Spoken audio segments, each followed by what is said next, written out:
Divine Grace Igniter. ಕ್ರಿಸ್ತರಲ್ಲಿ ನನ್ನ ಒಲವಿನ ಸಹೋದರ ಸಹೋದರಿಯರೇ, ಇಂದು ನಮ್ಮೆಲ್ಲರಿಗೂ ಸಂಭ್ರಮದ ಸುದಿನ. ಇಂದು ತಾಯಿ ಧರ್ಮಸಭೆಯು ದೇವಮಾತೆ ಮರಿಯಮ್ಮನವರ ಮಹೋತ್ಸವ ಹಾಗೂ ಹೊಸ ವರ್ಷವನ್ನ ನಾವೆಲ್ಲರೂ ಅದ್ದೂರಿಯಿಂದ ಆಚರಿಸುತ್ತಿದ್ದೇವೆ. ಆದ್ಮೇಲೆ ಸ್ಪೇನ್ ದೇಶ ತನ್ನ ರಾಷ್ಟ್ರೀಯ ಕ್ರೀಡೆ ಗೂಳಿಕಾಳಗಕ್ಕೆ ಹೆಸರುವಾಸಿಯಾಗಿದೆ. ಈ ಗೂಳಿಕಾಳಗವನ್ನು ನೋಡುತ್ತಾ ಓರ್ವ ತಾಯಿ ಅಳುತ್ತಾ ಕುಳಿತಿದ್ದರು. ಅವರ ಪಕ್ಕದಲ್ಲಿ ಕುಳಿತಿದ್ದ ಓರ್ವ ಗುರುಗಳು ಆ ಮಹಿಳೆಯೇ ಅಳುತ್ತಿರುವುದನ್ನ ಕಂಡು ಆಶ್ಚರ್ಯದಿಂದ, ನೀವು ಏಕೆ ಅಳುತ್ತಿದ್ದೀರಾ ಎಂದು ಕೇಳಿದರು. ಅದಕ್ಕೆ ಆಕೆ, ಗೂಳಿ ನನ್ನ ಮಗನನ್ನು ಕೊಲ್ಲುತ್ತದೆ ಎಂದು ನನಗೆ ಭಯವಾಗಿದೆ. ಆದರೂ ನಾನು ದೇವರಲ್ಲಿ ವಿಶ್ವಾಸವಿಟ್ಟು ಪ್ರಾರ್ಥಿಸುತ್ತೇನೆ, ನನ್ನ ಮಗ ಬದುಕುಳಿಯಲಿ ಮತ್ತು ಹೋರಾಟವನ್ನು ಗೆಲ್ಲಲಿ ಎಂದು ತಾಯಿ ಉತ್ತರಿಸಿದಳು. ಅದಕ್ಕೆ ಆ ಗುರುಗಳು ಆಕೆಗೆ, ಹೆದರಬೇಡಿ ತಾಯಿ, ನಿಮ್ಮ ಮಗ ಗೆದ್ದು ಗೂಳಿಯನ್ನ ಕೊಲ್ಲುತ್ತಾನೆ ಎಂದು ನನಗೆ ವಿಶ್ವಾಸವಿದೆ ಎಂದರು. ಆಗ ಆ ಮಹಿಳೆ, ಫಾದರ್, ನನ್ನ ಮಗ ಗೆದ್ದು ಗೂಳಿಯನ್ನ ಕೊಲ್ಲುತ್ತಾನೆ ಎಂದು ಹೇಗೆ ಇಷ್ಟು ಖಚಿತವಾಗಿ ಹೇಳುತ್ತೀರಿ ಎಂದು ತಾಯಿ ಕೇಳಿದಳು. ಅದಕ್ಕೆ ಆ ಗುರುಗಳು ಹೇಳಿದರು, ಇದು ತುಂಬಾ ಸುಲಭ ತಾಯಿ, ಏಕೆಂದರೆ ಆ ಗೂಳಿಗೆ ತನ್ನ ರಕ್ಷಣೆ ಮತ್ತು ವಿಜಯಕ್ಕಾಗಿ ಪ್ರಾರ್ಥಿಸುವ ತಾಯಿ ಇಲ್ಲ. ಆದರೆ ನಿಮ್ಮ ಮಗನಿಗೆ ಆ ರೀತಿಯಲ್ಲ, ಅವನಿಗೆ ಒಬ್ಬ ತಾಯಿ ಪ್ರಾರ್ಥಿಸುತ್ತಾಳೆ ಮತ್ತು ಅದು ನೀವೇ ಎಂದು ಗುರುಗಳು ಉತ್ತರಿಸಿದರು. ಹೌದು ಆತ್ಮೀಯ ಸಹೋದರ ಸಹೋದರಿಯರೇ, ನಾವು ಹೊಸ ವರ್ಷವನ್ನ ಪ್ರಾರಂಭಿಸುತ್ತಿದ್ದಂತೆ ನಾವು ದೇವರ ತಾಯಿ ಮರಿಯಮ್ಮನವರ ಮಹೋತ್ಸವವನ್ನು ಆಚರಿಸುತ್ತೇವೆ. ಈ ಮೂಲಕ ನಮ್ಮ ಆಧ್ಯಾತ್ಮಿಕ ತಾಯಿ ಮರಿಯಮ್ಮನವರನ್ನ ಸ್ಮರಿಸುತ್ತೇವೆ. ಆಕೆ ನಮ್ಮೆಲ್ಲರ ಒಳಿತಿಗಾಗಿ ಪ್ರಾರ್ಥಿಸುತ್ತಿದ್ದಾರೆ. ಆದ್ಮೇಲೆ ನಮಗೇನಾದರೂ ತೊಂದರೆ ಉಂಟಾದಾಗ ಅಥವಾ ನೋವು ಉಂಟಾದಾಗ ಮೊದಲು ನಮ್ಮ ಬಾಯಿಯಿಂದ ಹೊರಡುವ ಪದವೇ ಅಮ್ಮ. ಯಹೂದಿಯರ ಗಾದೆ ಹೇಳುವಂತೆ, ದೇವರು ಎಲ್ಲೆಡೆ ಇರಲು ಸಾಧ್ಯವಿಲ್ಲ, ಆದ್ದರಿಂದ ಅವರು ತಾಯಂದಿರನ್ನ ಸೃಷ್ಟಿಸಿದರು. ಆ ತಾಯಿಯ ಆಶೀರ್ವಾದದೊಂದಿಗೆ ಈ ಹೊಸ ವರ್ಷವನ್ನ ಆರಂಭಿಸಲು ನಾವೆಲ್ಲರೂ ಒಟ್ಟಾಗಿ ಸೇರಿದ್ದೇವೆ. ಮತ್ತೊಂದು ವರ್ಷ ಕಾಲಡಿಯಲ್ಲಿ ಮುದುಡು ಹೋಯಿತು. ವರ್ಷ ಕಳೆದು ಹೋಯಿತು, ಕಣ್ಮರೆಯಾಯಿತು. ಈಗ ಕಳೆದ ವರ್ಷದ ಹೆಜ್ಜೆ ಗುರುತುಗಳು ಮಾತ್ರ ಉಳಿದಿವೆ. ಕಳೆದು ಹೋದ ವರ್ಷ ಇನ್ನು ಕೇವಲ ನೆನಪಾಗಿರುವುದಷ್ಟೇ. ಇತಿಹಾಸದ ಪುಟಗಳಲ್ಲಿ ಲೀನವಾದ ವರ್ಷ ಮತ್ತೆಂದು ಮರುಕಳಿಸದು. ಸೂರ್ಯ ಅಸ್ತಮವಾಗುವಂತೆ ಆರಂಭವಾದ ವರ್ಷ ಹೇಗೋ ತನ್ನ ಪಾಡಿಗೆ ಕೊನೆ ಕಂಡಿದೆ. ಅಂದರೆ ನಮ್ಮ ಬದುಕಿನ ಒಂದು ಘಟ್ಟ ಮುಗಿದು ಇನ್ನೊಂದು ಘಟ್ಟದತ್ತ ಹೆಜ್ಜೆಯನ್ನಿಡುವ ಸಮಯವೂ ಹೌದು. ಈ ಹೊಸ ವರ್ಷದ ಆರಂಭ ಹೊಸ ಯೋಜನೆ, ಹೊಸ ಚಿಂತನೆ, ಹೊಸ ಕಲ್ಪನೆ, ಹೊಸ ಸಂಕಲ್ಪ, ಹೊಸ ಪಯಣ ಮತ್ತು ಹೊಸ ಬದುಕು ನಮ್ಮ ಬಾಳ ಪರಿಯಾಗಬೇಕು. ಈ ನಿಟ್ಟಿನತ್ತ ಇನ್ನೂ ನಮ್ಮ ಬದುಕು ಸಾಗಬೇಕಾಗಿದೆ. ಹಳೆಯದನ್ನು ನೆನಪು ಮಾಡಿಕೊಂಡಾಗ ಕಳೆದ ವರ್ಷದಲ್ಲಿ ಅನುಭವಿಸಿದ ಅನುಭವಗಳು, ಏರಿಳಿತಗಳು ನಮಗೆ ಹೊಸ ಪಾಠ ಕಲಿಸಬೇಕಾಗಿದೆ. ಮೊಟ್ಟ ಮೊದಲನೇದಾಗಿ ಈ ಹಬ್ಬವನ್ನು ನಾವು ಆಚರಿಸಲು ಕಾರಣವಾದರೂ ಏನೆಂದರೆ, ಕಥೋಲಿಕ ಧರ್ಮಸಭೆಯಲ್ಲಿ ನಮ್ಮ ವಿಶ್ವಾಸವನ್ನ ಬಲಪಡಿಸಲು ಅನೇಕ ಸಿದ್ಧಾಂತಗಳು ನೀಡಿವೆ. ಮೊದಲನೆಯದಾಗಿ ತ್ರಯೇಕ ದೇವರು, ಎರಡನೆಯದಾಗಿ ನಿರ್ಮಲ ಮಾತೆ, ಮೂರನೆಯದಾಗಿ ಮಾತೆಯ ಸ್ವರ್ಗಾರೋಹಣ, ನಾಲ್ಕನೆಯದಾಗಿ ದೇವರ ತಾಯಿ ಕನ್ಯಾ ಮರಿಯಮ್ಮ ಇಂದಿನ ಹಬ್ಬ. ಕ್ರಿಸ್ತಶಕ 431ರಲ್ಲಿ ನೆಸ್ಟೋರಿಯಸ್ ಎಂಬ ದೈವಶಾಸ್ತ್ರಜ್ಞ ತಾಯಿ ಕನ್ಯಾ ಮರಿಯಮ್ಮನವರು ಕ್ರಿಸ್ತನ ತಾಯಿ ಮಾತ್ರ, ದೇವರ ತಾಯಿಯಲ್ಲ ಎಂದು ಖಂಡಿಸಿದರು. ಈ ಹೇಳಿಕೆಯನ್ನು ಖಂಡಿಸಿದ ಎಫೆಸಸ್ ಸಭೆ, ಪ್ರಭು ಯೇಸುವಿಗೆ 2 ಸ್ವಭಾವಗಳಿವೆ, ಒಂದು ದೈವ ಸ್ವಭಾವ ಆದರೆ ಮತ್ತೊಂದು ಮನುಷ್ಯ ಸ್ವಭಾವ. ತಾಯಿ ಕನ್ಯಾ ಮರಿಯಮ್ಮನವರು ಪ್ರಭು ಯೇಸುವಿಗೆ ಜನ್ಮ ನೀಡಿದಾಗ ಕೇವಲ ಅವರು ಮನುಷ್ಯ ಸ್ವಭಾವದ ಪ್ರಭು ಯೇಸುವಿಗೆ ಜನ್ಮ ಮಾತ್ರ ನೀಡಲಿಲ್ಲ, ಬದಲಿಗೆ ದೈವ ಸ್ವಭಾವದ ಪ್ರಭು ಯೇಸುವಿಗೂ ಜನ್ಮ ನೀಡಿದರು ಎಂದು ಎಫೆಸಸ್ ಸಭೆಯು ಹೇಳಿಕೆ ನೀಡಿತು. ಹಾಗೂ ಕನ್ಯಾ ಮತ್ತೆ ದೇವರ ತಾಯಿ ಎಂಬ ಸಿದ್ಧಾಂತವನ್ನು ಹೊರಪಡಿಸಿತು. ಅಂದಿನಿಂದ ಇಂದಿನವರೆಗೂ ಕಥೋಲಿಕ ಧರ್ಮಸಭೆಯು ದೇವರ ತಾಯಿ ಕನ್ಯಾಮರಿಯ ಎಂದು ದೃಢವಾಗಿ ವಿಶ್ವಾಸಿಸುತ್ತದೆ. ಅದೇ ವಿಶ್ವಾಸವನ್ನ ಪ್ರಚುರಪಡಿಸಲು ನಾವೆಲ್ಲರೂ ಈ ಹಬ್ಬದಲ್ಲಿ ಪಾಲ್ಗೊಳ್ಳುತ್ತಿದ್ದೇವೆ. ಆದ್ಮೇಲೆ ಕಷ್ಟವೇ ಬಂದರೂ ಸುಖವೇ ಇದ್ದರೂ ನಿನ್ನೊಂದಿಗಿರುವವಳು ನೆರಳಿನಂತೆ, ನೀ ಓಡಿದರೂ ನೀ ನಡೆದರೂ ನಿನ್ನ ಹಿಂದೆಯೇ ಬರುವಳು ಹೆಜ್ಜೆ ಗುರುತಿನಂತೆ. ಅದು ಬೇರೆ ಯಾರೂ ಅಲ್ಲ, ತಾಯಿ. ಮನುಷ್ಯ ಹುಟ್ಟಿನಿಂದ ಹಿಡಿದು ಸಾಯುವ ತನಕ ಜೊತೆಯಾಗಿ ನಿಲ್ಲುವವಳು ತಾಯಿಯಾಗಿದ್ದಾಳೆ. ಮನುಷ್ಯನ ಜೀವನ ಪ್ರಾರಂಭವಾಗುವುದು ತಾಯಿಯೊಂದಿಗೆ. ನಮ್ಮ ಏಳು ಬೀಳುಗಳಲ್ಲಿ ಆಸರೆಯಾಗಿರುವವರು ತಾಯಿಯಾಗಿದ್ದಾರೆ. ನಮಗೆ ಜನ್ಮ ನೀಡುವವರು ಓರ್ವ ತಾಯಿಯಾಗಿದ್ದಾರೆ. ನಮಗೆ ಆಧ್ಯಾತ್ಮಿಕವಾಗಿ ನಮ್ಮನ್ನು ಮುನ್ನಡೆಸುವವರು ತಾಯಿ ಕನ್ಯಾ ಮರಿಯಮ್ಮನವರಾಗಿದ್ದಾರೆ. ಪ್ರಭು ಯೇಸು ಶಿಲುಬೆಯಲ್ಲಿ ಮಣಿಯುವಾಗ ತನ್ನ ತಾಯಿಯನ್ನು ಇಡೀ ಲೋಕಕ್ಕೆ ನಮ್ಮ ತಾಯಿಯಾಗಿ ಸಮರ್ಪಿಸಿದರು.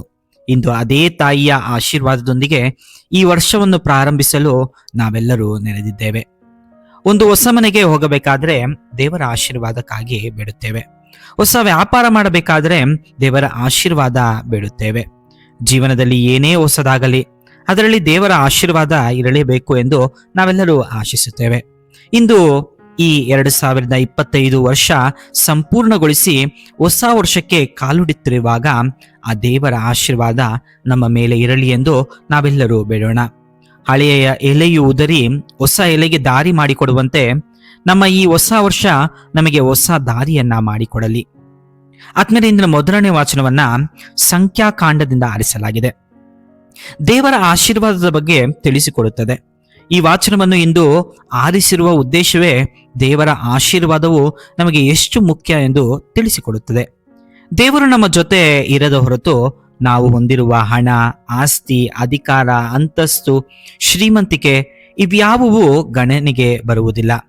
ದೇವರ ಆಶೀರ್ವಾದ ನಮ್ಮ ಮೇಲೆ ಇರದೆ ಹೋದರೆ ನಾವೇನನ್ನೂ ಮಾಡಲು ಸಾಧ್ಯವಿಲ್ಲ, ನಾವೇನನ್ನೂ ಸಾಧಿಸಲು ಸಾಧ್ಯವಿಲ್ಲ.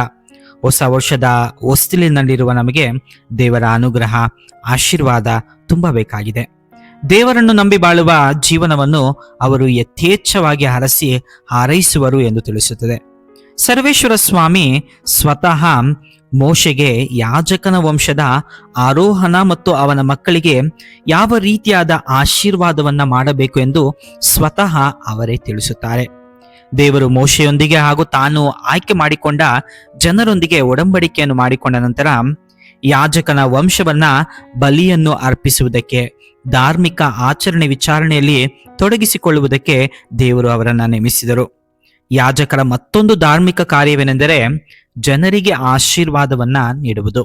ಈ ಆಶೀರ್ವಾದದಿಂದ ದೇವರ ಅನುಗ್ರಹ ಅವರ ಮೇಲೆ ಸದಾ ಇರುತ್ತದೆ ಎಂದು ದೃಢವಾಗಿ ಜನರು ವಿಶ್ವಾಸಿಸಿದರು. ಅದೇ ಆಶೀರ್ವಾದ ಈ ಹೊಸ ವರ್ಷದಲ್ಲಿ ನಮ್ಮೆಲ್ಲರಿಗೂ ಬೇಕಾಗಿದೆ. ಆದ್ಮೇಲೆ ಇಂದಿನ ಶುಭ ಸಂದೇಶದಲ್ಲಿ ಕ್ರಿಸ್ಮಸ್ ಹಬ್ಬದ ದಿನದಂದು ನಾವು ಆಲಿಸಿದ ಶುಭ ಸಂದೇಶವನ್ನು ನಾವು ಮತ್ತೊಮ್ಮೆ ಆಲಿಸುತ್ತೇವೆ. ಕುರುಬರು ಬಾಲ ಯೇಸುವನ್ನು ಕಾಣಲು ಬರುವಂತಹ ದೃಶ್ಯ.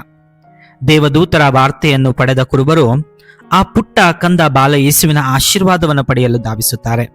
ಸಮಾಜದಿಂದ ನಿರ್ಲಕ್ಷ್ಯವಾದವರು ಮತ್ತು ಧಾರ್ಮಿಕ ಆಚರಣೆಯಲ್ಲಿ ಪಾಲ್ಗೊಳ್ಳುತ್ತಿಲ್ಲ ಎಂದು ದೂಷಿಸಲ್ಪಟ್ಟವರು ದೇವದೂತರ ಸಂದೇಶವನ್ನು ಪಡೆದು ಅವರ ಆಶೀರ್ವಾದವನ್ನ ಪಡೆದು ಹೋಗುತ್ತಾರೆ. ಈ ಮೂಲಕ ನಮಗೆ ತಿಳಿಯುವ ವಿಷಯವೇನೆಂದರೆ ದೇವರ ಆಶೀರ್ವಾದವು ಯಾವುದೋ ಒಂದು ಜನಾಂಗಕ್ಕೆ, ಜಾತಿಗೆ, ಭಾಷೆಗೆ ಸೀಮಿತವಾಗಿಲ್ಲ, ಬದಲಿಗೆ ಎಲ್ಲರಿಗೂ ಲಭಿಸುತ್ತದೆ ಎಂದು ತಿಳಿಸುತ್ತದೆ. ಆಶೀರ್ವಾದವನ್ನು ಪಡೆದ ಕುರುಬರು ಆ ಮಹಿಮೆಯನ್ನ ಸಾರುತ್ತಾ ಮರಳುವುದನ್ನ ನಾವು ಕಾಣುತ್ತೇವೆ. ಕ್ರಿಸ್ತನನ್ನು ಕಾಣಲು ಬಂದ ಆ ಕುರುಬರಂತೆ ನಿಷ್ಕಲ್ಮಶ ಮನಸ್ಸು ಅತಿ ಅವಶ್ಯಕತೆಯಾಗಿದೆ. ಹೊಸ ವರ್ಷವು ನಮ್ಮ ಜೀವನದಲ್ಲಿ ಸಂತೋಷದ ಹುರುಪನ್ನು ಮೂಡಿಸಬೇಕಾಗಿದೆ. ಅದೇನು ನಿಷ್ಕಲ್ಮಶವಿಲ್ಲದೆ ಪರರನ್ನು ಪ್ರೀತಿಸಿ ಆ ಪ್ರೀತಿಯನ್ನು ಸಾರುವ ಸಾಧನಗಳಾಗಲು ಈ ವರ್ಷ ನಮಗೆ ನೆರವಾಗಲಿ. ಆದ್ಮೇಲೆ ಹೊಸ ವರ್ಷ ಬಂದರೆ ಜನರು ಹಲವಾರು ನಿರ್ಣಯಗಳನ್ನ ತೆಗೆದುಕೊಳ್ಳುತ್ತಾರೆ. ಮೊದಲನೇದಾಗಿ ಕೆಲವರು ನಾನು ಈ ವರ್ಷ ಚೆನ್ನಾಗಿ ಓದುತ್ತೇನೆ ಅಂತ ನಿರ್ಣಯ ತೆಗೆದುಕೊಳ್ತಾರೆ. ಮತ್ತೆ ಕೆಲವರು ನಾನು ಈ ವರ್ಷ ಸ್ಲಿಮ್ ಅಂಡ್ ಫಿಟ್ ಆಗುತ್ತೇನೆ, ಸಣ್ಣ ಆಗುತ್ತೇನೆ ಅಥವಾ ಸ್ವಲ್ಪ ದಪ್ಪ ಆಗುತ್ತೇನೆ ಅಂತ ನಿರ್ಣಯ ತೆಗೆದುಕೊಳ್ತಾರೆ. ವಯಸ್ಕರು ಈ ವರ್ಷ ನಾನು ಏನಾದರೂ ಸಾಧಿಸ್ತೇನೆ ಅಂತ ನಿರ್ಣಯ ತೆಗೆದುಕೊಳ್ತಾರೆ. ಆದರೆ ಈ ನಿರ್ಣಯಗಳು ಕೇವಲ 1, 2, 3 ದಿನಗಳು ಮಾತ್ರ ಚಾಲ್ತಿಯಲ್ಲಿದ್ದು ಮರಳಿ ಹಳೆ ಚಾಳಿ ರೂಢಿ ಆಗಬಾರದು. ಬದಲಿಗೆ ತೆಗೆದುಕೊಳ್ಳುವ ನಿರ್ಣಯದ ಮೇಲೆ ಪೂರ್ಣ ಭರವಸೆ ಇಟ್ಟು ದೇವರ ಆಶೀರ್ವಾದದೊಂದಿಗೆ ನಿರ್ಧಾರವನ್ನ ತೆಗೆದುಕೊಂಡು ನಿಜವಾಗಲೂ ಈ ನಿರ್ಣಯವು ನಮ್ಮ ಜೀವನದಲ್ಲಿ ಹೊಸ ಹುರುಪನ್ನು ಮತ್ತು ಸಾಧನೆಯನ್ನ ಸಾಧಿಸಲು ಸಹಾಯ ಮಾಡಬಹುದು. ಎರಡನೇದಾಗಿ ಆದ್ಮೇಲೆ ಕ್ರಿಸ್ಮಸ್ ರಜೆಗೂ ಮುನ್ನ ಸಾಮಾನ್ಯವಾಗಿ ನಮ್ಮೆಲ್ಲ ಕ್ರೈಸ್ತ ಶಾಲೆಗಳಲ್ಲಿ ಪರೀಕ್ಷೆಗಳಿರುವುದು ವಾಡಿಕೆ. ಆ ಒಂದು ಶಾಲೆಯಲ್ಲಿ ಪರೀಕ್ಷೆಗಳಿದ್ದವು. ಆ ಪುಟ್ಟ ಮಗು ಪರೀಕ್ಷೆ ಬರೆಯಲು ಹೋಯಿತು. ಪ್ರಶ್ನೆ ಪತ್ರಿಕೆ ಕೈಗೆ ಸಿಕ್ಕಿದ ತಡ ಎಲ್ಲಾ ಪ್ರಶ್ನೆಗಳ ಮೇಲೆ ಕಣ್ಣಾಯಿಸಿತು. ಏನೊಂದೂ ಗೊತ್ತಿಲ್ಲ. ಅದಕ್ಕೆ ಕೊನೆಗೆ ಆ ಮಗು ಧೈರ್ಯ ಮಾಡಿ ಹೀಗೆ ಬರೆಯಿತು: God knows everything, I don't know anything, happy Christmas. ದೇವರಿಗೆ ಎಲ್ಲಾ ಗೊತ್ತುಂಟು, ಆದರೆ ನನಗೇನೂ ಗೊತ್ತಿಲ್ಲ, ಕ್ರಿಸ್ಮಸ್ ಹಬ್ಬದ ಶುಭಾಶಯಗಳು ಎಂದು ಬರೆಯಿತು. ಕ್ರಿಸ್ಮಸ್ ರಜೆ ಮುಗಿಸಿದ ಬಳಿಕ ಮಕ್ಕಳು ಶಾಲೆಗೆ ಬಂದರಂತೆ. ಟೀಚರ್ ಎಲ್ಲರಿಗೂ ಪರೀಕ್ಷೆ ಪೇಪರನ್ನ ಅಂಕಗಳೊಂದಿಗೆ ಕೊಡುತ್ತಿದ್ರಂತೆ. ನಮ್ಮ ಪುಟ್ಟನಿಗೂ ತಾನು ಬರೆದ ಪೇಪರನ್ನ ಕೊಟ್ಟರು. ಅದರಲ್ಲಿ ಈ ರೀತಿ ಇತ್ತು: God gets 100 marks, you get 0 marks, happy new year. ದೇವರಿಗೆ 100 ಅಂಕಗಳು ಸಿಗುತ್ತದೆ, ನಿನಗೆ 0 ಅಂಕಗಳು ಸಿಗುತ್ತದೆ, ಹ್ಯಾಪಿ ನ್ಯೂ ಇಯರ್ ಅಥವಾ ಹೊಸ ವರ್ಷದ ಶುಭಾಶಯ ಅಂತ ಬರೆದಿರುತ್ತೆ. ಹೌದು ಆದ್ಮೇಲೆ ನಿಜವಾಗ್ಲೂ ದೇವರಿಗೆ ನಾವು 100 ಅಂಕವನ್ನ ನೀಡಲೇಬೇಕಾಗಿದೆ. ಕಳೆದ ವರ್ಷದಲ್ಲಿ ದೇವರು ನಮ್ಮನ್ನೇ ಸಾಬೀತುಪಡಿಸಿಕೊಳ್ಳಲು ಅನೇಕ ಸದಾವಕಾಶಗಳನ್ನ ನೀಡಿದರು. ಆದರೆ ಅವಕಾಶವನ್ನ ಸದುಪಯೋಗಪಡಿಸಿಕೊಂಡಿದ್ದೇನಾ? ಸದುಪಯೋಗಪಡಿಸಿಕೊಂಡಿದ್ದರೆ 100 ಅಂಕ ಗಳಿಸುತ್ತದೆ, ಇಲ್ಲದಿದ್ದರೆ 0 ಅಂಕ ಗಳಿಸುತ್ತಿದ್ದೇವೆ. ಆದರೆ ಈ ಹೊಸ ವರ್ಷದಲ್ಲಿ ನಮಗೆ ದೊರೆಯುವ ಅವಕಾಶಗಳನ್ನ ಉಪಯೋಗಿಸಿಕೊಂಡು ಆ ದೇವರ ಮಹಿಮೆಯನ್ನ ಸಾರೋಣ. ಮೂರನೆಯದಾಗಿ ಆದ್ಮೇಲೆ, ಮಿಂಚಿ ಹೋದ ಕಾಲಕ್ಕೆ ಚಿಂತಿಸಿ ಫಲವಿಲ್ಲ ಎಂಬ ಗಾದೆಯಂತೆ 2025ರಲ್ಲಿ ಹಲವಾರು ಕಹಿ ಘಟನೆಗಳು ನಮ್ಮ ಜೀವನದಲ್ಲಿ ನಡೆದಿರಬಹುದು. ಆದರೆ ಆ ಘಟನೆಗಳನ್ನ ಮೆಲುಕು ಹಾಕುತ್ತಾ ಸಾಗಿದರೆ ನಮ್ಮ ಮನಸ್ಸು ಕೆಡುತ್ತದೆ ಮತ್ತು ನಮ್ಮ ಆರೋಗ್ಯ ಹಾಳಾಗುತ್ತದೆ. ಬದಲಿಗೆ ಹೊಸ ವರ್ಷವು ಹೊಸ ಜೀವನಕ್ಕೆ ಹಾದಿ ಮಾಡಿಕೊಡಲಿ ಹಾಗೂ ನವ ಚೈತನ್ಯವನ್ನು ತುಂಬಲಿ ಎಂದು ಪ್ರಾರ್ಥಿಸೋಣ. ಕೊನೆಯದಾಗಿ ಆದ್ಮೇಲೆ, ಹೊಸ ವರ್ಷದ ಹೊಸ ಜೀವನವನ್ನ ಆ ತಾಯಿ ಕನ್ಯಾ ಮರಿಯಮ್ಮನವರ ಕರಗಳಲ್ಲಿ ಸಮರ್ಪಿಸೋಣ. ಮಗುವನ್ನು ತಾಯಿ ಕೈ ಹಿಡಿದು ಮುನ್ನಡೆಸುವಂತೆ ಆ ತಾಯಿ ನಮ್ಮೆಲ್ಲರ ಕರಗಳನ್ನ ಹಿಡಿದು ಮುನ್ನಡೆಸಲಿ ಮತ್ತು ಈ ವರ್ಷವು ನಮಗೆ ಶಾಂತಿ, ಸಮಾಧಾನ ಮತ್ತು ಸಮೃದ್ಧಿಯನ್ನು ದಯಪಾಲಿಸಲೆಂದು ನಾವೆಲ್ಲರೂ ಭಕ್ತಿಯಿಂದ ಪ್ರಾರ್ಥಿಸೋಣ. ಆಮೆನ್. ಸಂತರ ಕಥೆಗಳು, ದೇವರ ವಾಕ್ಯದ ಪ್ರಬೋಧನೆ ಹಾಗೂ ಮತ್ತಿತರ ಆಧ್ಯಾತ್ಮಿಕ ವಿಷಯಗಳನ್ನು ಆಲಿಸಲು ದಯವಿಟ್ಟು ಸಬ್ಸ್ಕ್ರೈಬ್ ಮಾಡಿ ಡಿವೈನ್ ಗ್ರೇಸ್ ಇಗ್ನೈಟರ್.